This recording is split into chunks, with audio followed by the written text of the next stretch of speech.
Je suis en burn-out, je ne peux pas rebondir. Bonjour, c'est Ingrid Paillard, bienvenue dans la série Drôles de croyances. Alors aujourd'hui, j'ai envie de parler de ce sujet sensible qui est le burn-out. Pour rappel, je ne suis pas psychologue, je suis donc coach professionnel. Et donc tout ce que je vais traiter en fait dans cette vidéo n'est pas du tout, ne va pas du tout en fait, à l'encontre des avis médicaux et des suivis, je vais dire thérapeutiques qui peuvent être nécessaires en cas de dépression et de burn-out. Là, ce que j'ai envie de vous partager, eh bien, c'est cette drôle de croyance que quand je suis en burn-out, je ne peux pas rebondir. Alors bien évidemment, ça va dépendre de la phase dans laquelle vous vous retrouvez dans le burn-out. Mais j'ai rencontré en fait un certain nombre de clients qui en fait en plein burn-out avaient quand même envie d'avoir un coaching, d'avoir un bilan de compétences. Alors parfois leur psychologue leur déconseillait en fait d'être déjà dans cette démarche.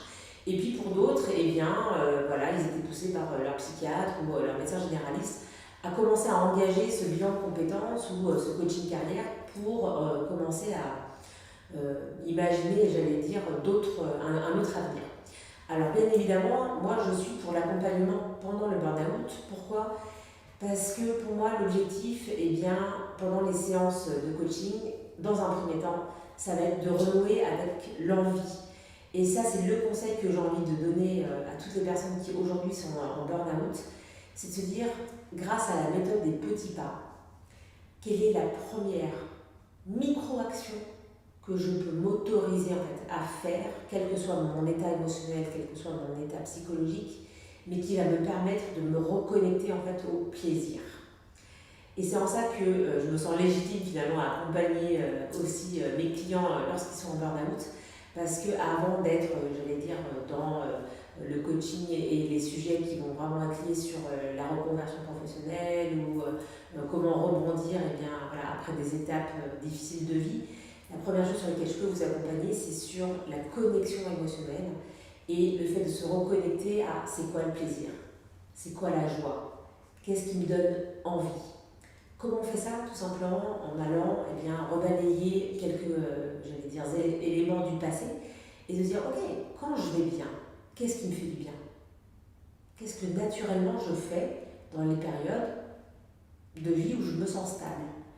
Et il ne s'agit pas d'aller chercher en fait des solutions extraordinaires. Hein. Vous allez souvent vous rendre compte que ce qui vous apporte de la joie, eh bien, c'est peut-être de préparer un petit plat, mais de remettre en fait de l'emphase sur la saveur de ce plat ou la présentation.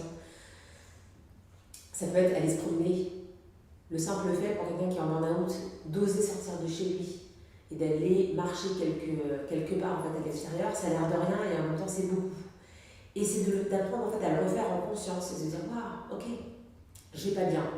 Mais ce dont je me rends compte, c'est que quand je remets en fait, mon corps en action, quand je fais circuler, j'allais dire, l'énergie dans la nature, en forêt, ou voilà, ou, je sais pas, le long d'un fleuve, eh bien, il se passe quelque chose en fait en moi.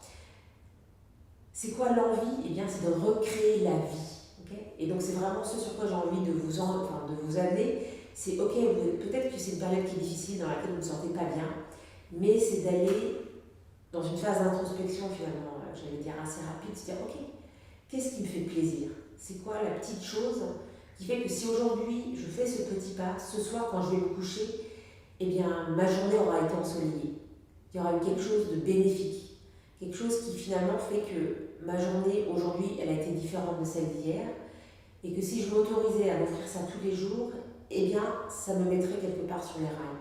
En tout cas ça me permettrait de me reconnecter à qui j'étais et à qui je suis profondément, mais dans une dynamique, j'allais dire, de joie, d'envie et dans cette envie de recréer en fait, d'aller rechercher sa propre énergie. Donc voilà, donc là on est vraiment sur le terrain des ressources. C'est quelle est votre ressource? Qu'est-ce qui fait que, alors ça peut être aussi au travers de la musique, s'autoriser, je sais pas, pour un pianiste à refaire quelques gammes, écouter de la musique qui fait du bien, faire du dessin, enfin toutes les activités un peu créatives, toutes les activités qui vous permettent de vous évader, mais tout en étant en action, hein, c'est pas juste s'évader en étant devant, j'allais dire, les réseaux sociaux ou devant les films, hein, mais c'est tout ce qui vous permet en fait de vous reconnecter à votre émotion en conscience dans le présent, ça va vous aider en fait à vous connecter au moment présent pour reconstruire le futur. Donc voilà, donc ça c'était vraiment le conseil que j'avais envie de vous partager aujourd'hui. C'est mes chers amis, vous vous sentez en dépression, vous vous sentez en burn-out, et je comprends, la route va être longue, ça c'est certain, et qu'on va pas forcément se parler de reconversion, de promotion, ou de reprendre le chemin du travail tout de suite.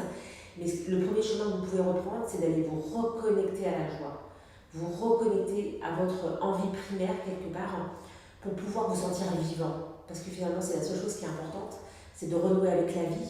Et tant que vous n'êtes pas dans cette dimension, eh bien, il ne va rien se passer.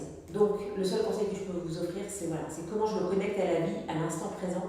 Et dès lors que ça, eh bien, j'en suis consciente, ça va me permettre de construire les journées à venir, et ça va vous mettre du coup sur la bonne voie. Voilà, c'était Piper dans Drôle de croyance. J'espère qu'on continue ensemble. N'hésitez pas à vous abonner pour avoir la suite de la série. Ciao!